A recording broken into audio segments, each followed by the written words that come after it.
উম্মতিরা হযরত আদম নবী আমাদের পিতা আল্লাহ পাকের দরবারে ফরিয়াদ করতে লাগলেন, আল্লাহ পাক আমি আদম আপনার কাছে ফরিয়াদ করতে লেগেছি, আপনার নামে সঙ্গে যার নাম জুড়ে আছে মুহাম্মদ রাসূলুল্লাহ, যে নবী পাককে সৃষ্টি না করলে আল্লাহ পাক কিছুই বানাতেন না। আশা করি ওই মুহাম্মদ সাল্লাল্লাহু আলাইহি ওয়াসাল্লাম আপনার কাছে সবচেয়ে প্রিয়, ওই মুহাম্মদ সাল্লাল্লাহু আলাইহি ওয়াসাল্লাম করে আমি আদমের দোয়াটাকে আল্লাহ পাক কবুল করে নি, আমি আদমের আশাটাকে আল্লাহ আপনি পুরা করে দিন। রব্বানা যালামনা আনফুসানা ওয়া ইল্লাম তাগফির লানা ওয়া তারহামনা লানাকুনান্না মিনাল খাসিরিন। হযরত আদম নবী আমার নবী পাক ওসিলাতে দোয়া চাইলে আমার আল্লাহ পাক বলে দিলেন, এ আদম রে এমন একটা ওসিলা তুই ধরলি, এমন একটা বাইনা তুই ধরলি, আমি আল্লাহ পাক তোকে আর ফিরাতে পারলাম না। তবে আদম রে এই শিক্ষাটা তুই কি করে জানলি? হযরত আদম নবী বলেছিলেন, আল্লাহ পাক আপনি যখন আমাকে সৃষ্টি করেছিলেন আমি আদম সিজদা করেছিলাম, মাথাটা যখন তুললাম ওই মাথাটা তুলে আরশে আজিমের উপরে দেখেছিলাম লা ইলাহা ইল্লাল্লাহর সাথে মুহাম্মদ রাসূলুল্লাহ লেখা আছে, কুল হুয়াল্লাহু আহাদ, আল্লাহ আপনি তো আয়াত আল্লাহ শরীফ আপনার সাথে মুহাম্মদ রাসূলুল্লাহ ডাকে। আল্লাহ পাক আমি তখন আদম চিন্তা করেছিলাম আল্লাহ মখলুকের মধ্যে দুনিয়া আসমানের জমিনের মধ্যে ওই মুহাম্মাদের মতো প্রিয় আপনার কাছে অন্য কেউ নাই।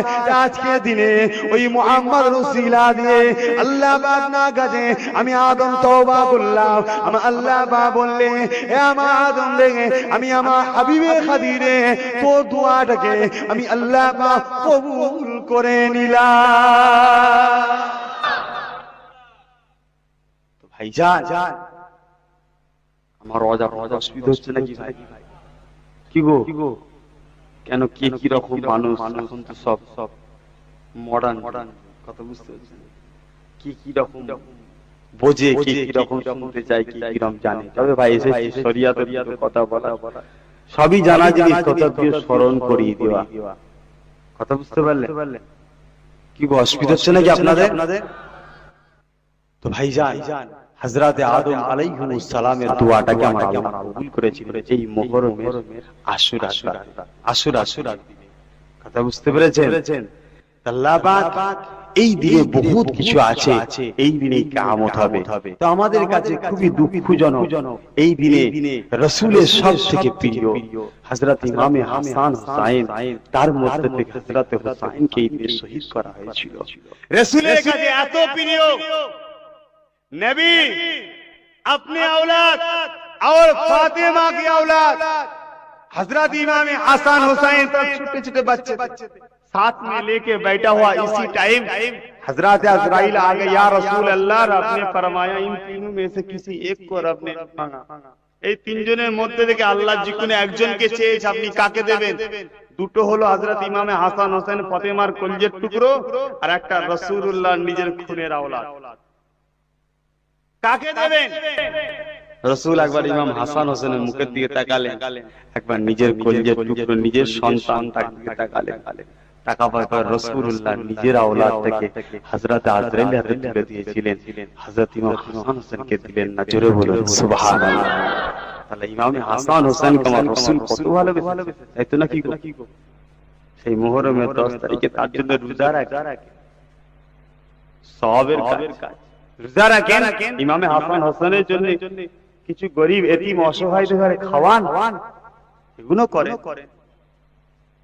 হযরত নূরে মুহাম্মদ সাল্লাল্লাহু আলাইহি ওয়াসাল্লাম আমার ইমামে হাসান হোসেনকে এত মহব্বত করতেন, এত ভালোবাসতেন যে রাসূলের পাক সাল্লাল্লাহু আলাইহি ওয়াসাল্লাম যখন নামাজ পড়তেন সিজদায় চলে যেতেন। ঠিক এমন সময় হযরত ইমামে হাসান হোসেন তখন ছোট ছিলেন, এসে নবী পাকের পিঠে উঠে বসতেন।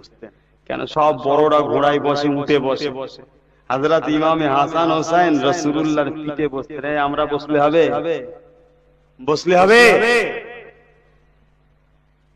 হযরত আলী হুজুর যখন দেখতে পেতেন তখন বলতেন, সাওয়ারিটা খুব সুন্দর। সাওয়ারি বলতে কি বোঝায় ভাই? সাওয়ারি বলতে কি বোঝায়? যেটার উপরে চাপা হয়, বহন যে করে নিয়ে যায়। আমার রাসূলে পাক সাল্লাল্লাহু আলাইহি ওয়াসাল্লাম বলতেন, আলী শুধু সওয়ারি দেখলে, প্যাসেঞ্জার দুটো দেখলে না, যেমন সওয়ারি উপযুক্ত প্যাসেঞ্জার দুটো তেমন উপযুক্ত। জোরে বলুন সুবহানাল্লাহ। এই হলো ইমামে হাসান, যার শান, যার মর্তবা আল্লাহ এত করেছে, দুনিয়া में ऐसा कोई मां नहीं जो इमाम हसन हुसैन की जैसे बच्चा पैदा किया। এরকম কোন মা পয়দা হয়নি। আল্লাহ রাসূলের বেটি ফাতেমা, রাসূলুল্লাহ কলিজার টুকরি, তিনার ঘরে ইমামে হাসান হোসেন পয়দা হলেন।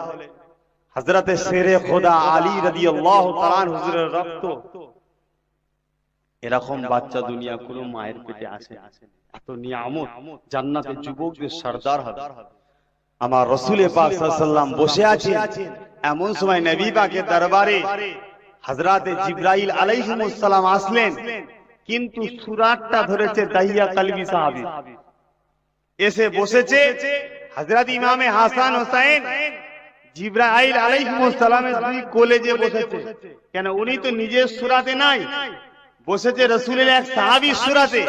এই দুই বাজুর উপরে বসলেন দুজনে, বসে উসপাস উসপাস যেন কিছু একটা খুঁজছে।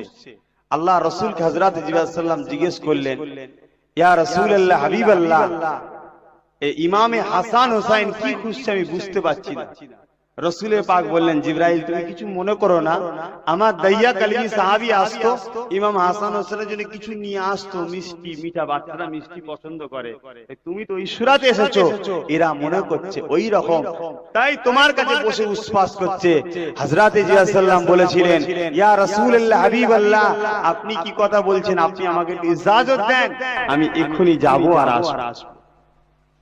আল্লাহ নবীর কাছে ফিরে গেলেন, কিন্তু যাবার আগে হযরত রাসূলুল্লাহ একটা কথা বলেছিলেন, ইয়া রাসূলুল্লাহ হাবিবাল্লাহ, হযরত ইমামে হাসান হোসেন কে আল্লাহ পাক কত ভালোবাসে। হুজুর আমার জান আপনার উপর কুরবান হয়ে যায়, বেয়াদবি নেবেন না। আমি জিবরাইল আপনাকে একটু জানিয়ে দিই, হযরত ইমামে হাসান হোসেনকে আমি আল্লাহ পাক কতটা মুহাব্বত করে। হযরত ইমামে হাসান হোসেন যখন শিশু ছিলেন, গভীর রাত্রিতে হযরত ফাতেমা তুজ-জোহরা রাদিয়াল্লাহু তাআলা আনহা উঠে নামাজ পড়তে, তাহাজ্জুদ নামাজে দাঁড়িয়ে যেতেন। হযরত ফাতেমা আমার আল্লাহ পাককে বড়ই মুহাব্বত করতেন, আমার আল্লাহ পাককে বড়ই প্রিয় করতেন। ও নওজওয়ানেরা, যুবকেরা, হযরত ফাতেমা আল্লাহ পাককে এত মুহাব্বত করতেন, এত ভালোবাসতেন। হুজুরে যদি কোনোদিন খাওয়া না হতো, তথাপিও মুখ ফুটে আল্লাহ পাকের কাছে কোনোদিন কিছু চাইতেন না, শুকরিয়া আদায় করতেন। আল্লাহ আপনি জিয়ালে রাখেন ফাতেমাকে, আল্লাহ আপনার দরবারে কোটি কোটি শুকরিয়া। ফাতেমা চরিত্র এটাই ছিল। একদিনের কথা, আমার নবী পাক 3 দিন না খাওয়া অবস্থাতে আম্মা জান হযরত ফাতেমা হুজুরের দরবারে গেলেন। আমার নবী পাক বলেছিলেন, ও বেটি ফাতেমা, আপনার ঘরে কি কিছু খাবার আছে? আমি মুহাম্মদ সাল্লাল্লাহু আলাইহি ওয়াসাল্লাম 3 দিন না খাওয়া ভুকা অবস্থাতে আছি। আমার রাসূলের বেটি ফাতেমা ওই সময় বলেছিলেন, আব্বা জান বসে, আপনার জন্য কিছু খাবারের ব্যবস্থা করে দিই। বলে দিয়ে ঘরে গেছে। ফাতেমার ঘরে তো কিছুই নেই, রাসূল দেবে। কিন্তু এই রকম একটা মেহমান, রাসূলের মতো মেহমান যদি কারো বাড়ি যায়, সেই মানুষটা কি ফিরে দিতে পারবে? বলে ভেতরে ঢুকেছে। আল্লাহ নবী সাহাবা হুজুরকে নিয়ে বাইরে বসে আছেন। এদিকে হযরত ফাতেমা তুজ-জোহরা রাদিয়াল্লাহু তাআলা নামাজের মুসাল্লাটা বিছিয়ে দিয়ে আমার আল্লাহ পাকের কাছে 2 রাকাত শুকরিয়া নফল নামাজ পড়লে, আল্লাহ এরকম একটা মেহমান আমি ফাতেমা ঘরে পাঠালে এবং কিছু আশাবাদীর হাত তুললে, আল্লাহ পাক আমি ফাতেমারও কয়েকদিন আমার লিজা বাচ্চা ইমামে হাসান হোসেনেরও কয়েকদিন খাওয়া হয় না, আল্লাহ পাক তথাপি আমি ফাতেমা আপনার কাছে কোনোদিন দোয়া চাই না নিজেদের খাবার জন্য। আজকে আপনার কাছে ভিক্ষা ভিক্ষা চাইছে আল্লাহ ফাতেমাকে বেউসুতি করবেন না, ফাতেমাকে লজ্জিত করবেন না, ফাতেমা ঘরে এই মেহমানটাকে বিনা খাওয়াতে পাঠিয়ে দেবেন না। কিন্তু ফাতেমা ঘরে কিছু নাই, আল্লাহ ফাতেমা ঘরে কাবি মালুদের দ্বারা কিছু খাবারের ব্যবস্থা করে দেয়। ফাতেমা খাবার জন্য চাই না, আল্লাহ আপনার হাবিবের জন্য ফাতেমা চাইছে। আমার আল্লাহ পাক ফাতেমার এই দুয়াটা দেখে আমার আল্লাহ পাক থাকতে পারলেন না, কুদরতি রহমতের দরিয়া জোশ মারলে এ হযরত জিবরাইল যা আমার ফাতেমা বড় আশা নিয়ে, আমার ফাতেমা বড় আকাঙ্ক্ষা নিয়ে আমি আল্লাহ পাক আমার কাছে হাত তুলেছে। এ হযরত জিবরাইল আতরি করিস না, চলে যা, আমি আল্লাহ পাক ফাতেমার জন্য জান্নাতি একটা থাল নিয়ে যা, ওই থালটা আমার ফাতেমা ঘরে আমি আল্লাহ পাক জান্নাত থেকে দান করে দিলাম। বুঝতে পারলেন? হুজুরের ঘরে সাল্লাম দিলেন, রাসূলের দরবারে বন্টন করছে। আল্লাহ রাসূল ফল দেখে ফাতেমার মুখে দিয়েছে। আরে নবী বোঝে না, বোঝেনি ফলটা কোথায়? আরে বোঝে না, বোঝে না, বোঝে না। রাসূলুল্লাহ বুঝলেন আমার বেটিরও তার মানে খাওয়া হয়নি, জোরে বলে সুবহানাল্লাহ। রাসূলুল্লাহ বেটিকে খাওয়ালেন, তারপর নিজে খেলেন। সেই বেটির সন্তান কি ভাই আমার ঘরের ফাতেমা নাকি গো? হ্যাঁ, এক মাস রোজা রেখে তারপরে বাপ অনেক রোজা রেখেছে। চলো না গো টুকরে এসে নামাজ পাঠিয়ে ফাতেমা দাঁড়িয়ে আছে, এক মাস রোজা রাখার পরে হলের পাশে দাঁড়িয়ে আছে আমার বোরখা পড়ে কত বুঝতে যাবার বোরখাটা ঠিক করে। এবার কিছু লোক বলে হয় চাচা চাচিকে নিয়ে এসেছে, কত বুঝতে পারছেন না? নাউজুবিল্লাহ। আপনারা শিক্ষা লিখছেন কিন্তু জিনিসটা বুঝেন কত নোংরা, কত খারাপ। আজকে রাসূলের বেটি যাকে আপনারা বাদশাহের বাস্তা করলেন, जिनकी एक इशारों से सारे दुनिया को खुदा सुना बना सकते, उसी का औलाद फातिमा की घर में खाना नहीं, ये समझना होगा हम सबको। नहीं छोड़ेगा खुदा, खुदा ছাড়বে না কিয়ামতের দিনে। আজকে সব দিয়েছে, রঙে মিশে যে হই হই করছে। ভুলে যাবেন না আপনার মৃত্যু আপনার জন্য অপেক্ষা করছে। দরজার গোড়ায় এসে দাঁড়িয়ে আছে না নাই গো ভাই? আমার এক্ষুনি আল্লাহ চাইলে জান কবুল হবে। কোন ক্ষমতায় পৃথিবীর কারো ঢোকার ক্ষমতা আছে আমাকে রুকার? সঙ্গে সঙ্গে আল্লাহ হুকুম বলে চলে যেতে হবে। ভাবতে হবে নবী পাক উহুদের পাহাড়ের তলাটা সোনা না সোনা নয়, জানেন তো? नबी दुआ चाहिए आयशा अगर तुम बोलोगे तो हम दुआ मांगेंगे, तुम्हारे लिए उहुद को सोना बना देंगे। अगर तुम बोले तो नबी ने दुआ नहीं मांगा, मगर इतना सा बोला इसी के टाइम में खुदा ने सोना नीचे वाला पहाड़ के नीचे सोना बना दिया। जोरे बोलो सुभान अल्लाह। পাহাড়ের উপরে যতটা থাকে নিচে তো ততটা থাকে ভাই, বুঝতে পেরেছো? তবে তো মজবুত হয়ে আছে, সঙ্গে সঙ্গে আল্লাহ সোনা করে দিবে।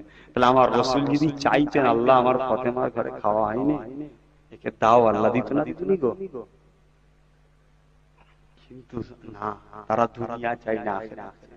কিন্তু আমাদের মধ্যে অভাব নেই, তা বলে আমরা চাইবো না তা নয়, চান অবশ্যই, দুনিয়া আখিরাত দুটো চান। কিন্তু তারা শুধু নিজেরা জান্নাত যাওয়ার জন্য আমল করেনি, আমাদের মতো পাপীগুলোকে সাথে নিয়ে যাওয়ার জন্য তারা এক্সট্রা আমল করেছে। জোরে বলুন সুবহানাল্লাহ। কথা বুঝতে পেরেছেন? হযরত ইমামে হাসান, হযরত ইমামে হুসাইন সম্বন্ধে হযরত রাসূলুল্লাহ রাসূলুল্লাহকে বলেছেন, হুজুর আপনার ফাতেমা তো আল্লাহকে খুব ভালোবাসে। নামাজি যখন দাঁড়িয়ে যেতেন তখন ফাতেমার কানে দুনিয়ার কোনো আওয়াজ যেত না। জোরে বলুন সুবহানাল্লাহ। হযরত ইমামে হাসান হুসাইন জেগে যেত, বাচ্চা শিশুরা কাঁদাকাটি করে, হযরত ইমামে হাসান হোসেন মা মা বলে কাঁদে, আম্মু জান বলে কাঁদতো। ইয়া রাসূলুল্লাহ হাবিবাল্লাহ, ফাতেমা তো নামাজে দাঁড়িয়ে আছে, ফাতেমা তো আল্লাহর ইশকে ফানা হয়ে গেছে, ফাতেমা তো সর ঝুকানে কে লিয়ে ফানা হো গয়ে, লিহাজা আল্লাহ ওই সময়তে আমি জিবরাইলকে পাঠিয়ে দিতে, এ হযরত জিবরাইল সাল্লাম যা আমার ফাতেমা ঘরে চলে যা, ফাতেমা আমি আল্লাহ আল্লাহ পাক আমার প্রেমে পাগল হয়ে গেছে, কিন্তু আমি ইমামে হাসান হুসাইনকে আমি আল্লাহ বড় মহব্বত করি, বড় ভালোবাসি। এ হযরত জিবরাইল চলে যায় ফাতেমা ঘরে গিয়ে ফাতেমা সূরা ধরে ফাতেমা গলাতে হযরত ইমামে হাসান হুসাইনকে সান্ত্বনা দিয়ে ঘুমটা পড়িয়ে দেয়। ইয়া রাসূলুল্লাহ, ইয়া হাবিবাল্লাহ, আমি জিবরাইলের সময় চলে আসতাম ফাতেমা ঘরে এসে ফাতেমা সূরা ধরে ফাতেমা গলাতে হযরত ইমাম হাসান হুসাইনকে সান্ত্বনা দিয়ে আমি জিবরাইল ঘুম পাড়িয়ে দিতাম। জোরে বলুন সুবহান। সামনে ওয়ালা ভাইরা সুবহানাল্লাহ বলছে, পিছনে করে বলছে ওরা চালাচ্ছে, চালাক না। একবার সুবহানাল্লাহ বললে জমিন আসমানের বিছখান পর্যন্ত আল্লাহ সওয়াবে ভরিয়ে দেয়। বুখারী শরীফের শেষ হাদিস, সুবহানাল্লাহ বিহামদিহি সুবহানাল্লাহ আযীম। সেই হিসাবে ভাই একবার সবাই মিলে বলেন না সুবহানাল্লাহ, মাশাআল্লাহ। কথা বুঝতে পেরেছেন তো ভাইজান? সেই ইমামে হাসান হুসাইনের মতো চাঁদ টুকরো এক ইমাম হাসান হুজুরকে রাসূল পাক সাল্লাল্লাহু আলাইহি ওয়াসাল্লাম দরবারে জান্নাতি দুটো কাপড় আসলো। শুনছেন ভাই? আপনারা না সংক্ষেপ করব, আপনারা যদি কেউ বলেন একবার সংক্ষেপ করতে, তার জন্য খুব দোয়া চাই, মানে সে আমার কথা বুঝতে পারছেন না তো ভাইজান? হযরত ইমামে হাসান হুসাইন রাসূল পাক সাল্লাল্লাহু আলাইহি ওয়াসাল্লামের দরবারে জান্নাত থেকে জিবরাইল আলাইহিস সালাম দুটো কাপড় নিলেন, একটা লাল একটা সবুজ। কথা বুঝতে পারলেন? ইয়া রাসূলুল্লাহ, হাবিবাল্লাহ, আল্লাহ পাক দুটো কাপড় দিয়েছেন হযরত ইমাম হোসেন আর হাসানের জন্য। এই কাপড়ের মধ্যে ফয়সালা হচ্ছে। হযরত ইমামে হাসান দিলেন সবুজ, হযরত ইমাম হুসাইন দিলেন লাল। হযরত হাসান হুজুরকে জহর পান করানো হয়েছিল, বিষ পান করিয়েছিলেন। কে সেটা বলছি না, কেন যখন হযরত ইমামে হাসান নিজে মাফ করে দিয়েছেন, সেখানে সে বিষয়ে নতুন করে যাওয়াটা অন্যায়, আমার আমল বলে। তো যাই হোক, আর ইমামে হাসান হুজুর নিয়েছিলেন লাল, এই হুসাইন হুজুর নিয়েছিলেন লাল, তাই তিনি শহীদ হয়েছিলেন। কিন্তু আমি একটা প্রশ্ন করেছিলাম, যে প্রশ্নটা হচ্ছে এটাই যে ইমামে হাসান হুসাইনের ইজ্জত, সম্মান, গুরুত্ব আমার আল্লাহ পাক এত দিয়েছে যে ইমামে হাসান হুসাইন সম্বন্ধে আমার রাসূল পাক সাল্লাল্লাহু আলাইহি ওয়াসাল্লাম বলেছিলেন, ইমামে হাসান হুসাইন জান্নাতি যুবকদের সরদার হবে। সেই ইমাম হুসাইনকে আবার রাসূল পাক কেন কারবালাতে পাঠালেন, কি জন্য পাঠালেন? এর কি কোনো উত্তর আছে না নাই? এটা একটা প্রশ্ন তো নাকি ভাই? নিশ্চয়ই প্রশ্ন, যখন তার উত্তর আছে। আজকে আমরাও খবর পেয়েছিলাম ইনোসেন্ট অফ মুসলিমের প্রচার আপনারা করেছিলেন, এই এলাকার মানুষ এলে একটা অশান্তি হয়েছিল। পশ্চিম বাংলায় আমরাও করি, যত পীরের আওলাদের সবাই মিলে বিভিন্ন জায়গায়, হাওড়া জেলা, হুগলি জেলা, 2 24 পরগনা, 2 মেদিনীপুরে, এক এক জায়গায় 1 লক্ষ 1.5 লক্ষ করে মানুষের জমায়েত, রাসূলের প্রেমিকরা ছুটে এসে প্রতিবাদ জানিয়েছে। কথা বুঝতে পেরেছেন তো ভাইজান? আমার এটা করতে হবে, রাসূলের জন্য এটা করতে হবে। কারণ নবীর জন্য যদি প্রতিবাদ না করি, তাহলে আমাদের ঈমানটা রইল আর কোথায়? রাসূলের জন্য যদি কথা না বলি, ঈমানটা রইল কোথায়? রাসূলের জন্য তো সাহাবা হুজুররা নিজেদের গর্দান কেটে, কি কাটেনি? উহুদের যুদ্ধের ময়দান হবে, রাসূলের দুটো বাচ্চা সাহাবী মাদ আর মুআজ,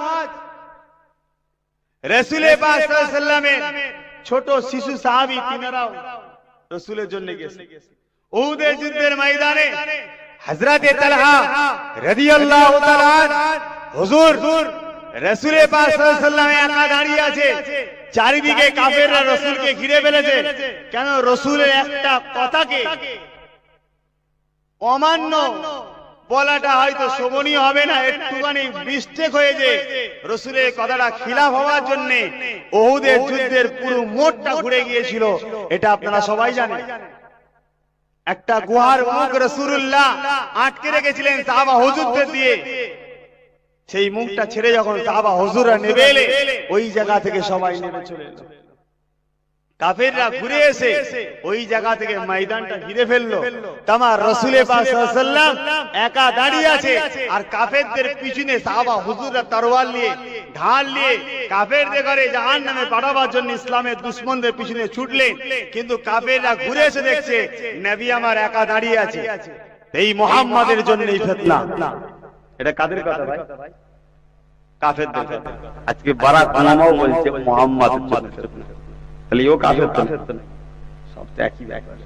আমার নবী পাককে একা দেখে ইহুদিরা যখন, এই মক্কার মুশরিকরা যখন, কাফেররা যখন তীর নিক্ষেপ করবে, আমার নবী পাককে মারবে, আমার নবী পাকের দিকে তীর নিক্ষেপ করতে যাবে, সঙ্গে সঙ্গে আমার রাসূলের পাকের একজন সাহাবী দেখতে পেয়ে যাবে, যিনার নাম হচ্ছে হযরতে তালহা। রাসূলের হাতে না ঢাল আছে না তরোয়ার আছে, যেটাতে নবী নিজের জানটাকে রক্ষা করবে, যেটা দ্বারা তীর থেকে রুখবে, হযরতে তালহার হাতেও কিছু ছিল না। তাই হযরতে তালহা ছুটে এসে যেদিক থেকে তীরটা আসে ওই দিকে নিজের সিনাটাকে রাসূলের জন্য ঢাল বানিয়ে দিলেন। জোরে বলুন সুবহানাল্লাহ। রাতের মধ্যে আছে ৭৯ থেকে ৮০টা তীর হুজুর নিজের সিনাতে গেঁথে শহীদ হয়েছিলেন। সঙ্গে সঙ্গে আজরাইল জিবরাইল সাল্লাম ওনাকে ওনার তোহফা যে জান্নাত দেয়া হবে ওই জান্নাতটাও দেখিয়েছিলেন। জোরে বলুন সুবহানাল্লাহ।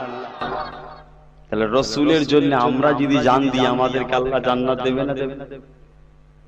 যে নবী বাত ও মহব্বত করে, যে ইমামে হাসান হোসেনকে এত মহব্বত করা সত্ত্বেও কারবালার ময়দানে কেন পাঠালেন?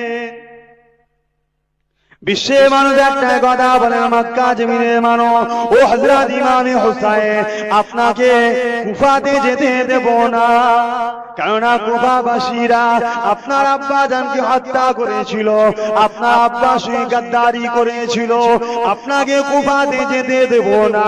হযরত হুসাইন রাদিয়াল্লাহু তাআলা হুজুর আমার একটা কথা বলেছিলেন, এ মক্কা মানুষেরা, আমি হুসাইনকে কুফা জমিনে যেতে হবে, কেননা কুফাবাসীরা আমি হুসাইনের হাতে বায়াত কবুল করবে বলে কুফা থেকে চিঠি পাঠাচ্ছে।